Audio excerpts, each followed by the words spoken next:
Hey y'all, I was incarcerated during the height of the pandemic. I was actually released just as some of the mandatory mask rules were being lifted and businesses were being reopened. I was housed on a unit that held about 1,200 plus women.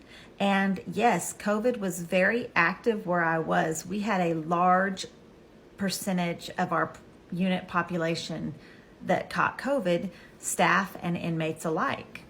I remember before the pandemic was just openly and widely known, there were two different cases in my dorm where the woman got very ill and was like major flu-like symptoms, and the prison actually did quarantine those ladies for like, I want to say about 10 days and then put them back in the dorm.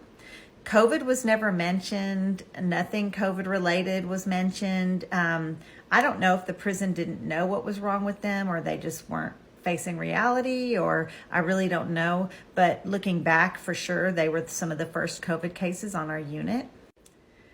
Then we got a huge outbreak when some Free World Commissary employees, they worked in the prison. One of them caught a case, and then I think one of the Free World Laundry bosses caught a case of COVID. And they, of course, their workers got it, or were at least subjected to it to spread. And it kind of just went like a wildfire through the prison system from there. I lived in a dorm with 102 women. And it's closed in, it's poor circulation, we're all using the same sinks, we're all using the same toilets. So even though the prison did lock us down and confine us to our cubicles, we had shared areas still that we had to go to. The prison did make efforts to sanitize our living quarters more often than they usually did, which was never, so I guess any would be more often.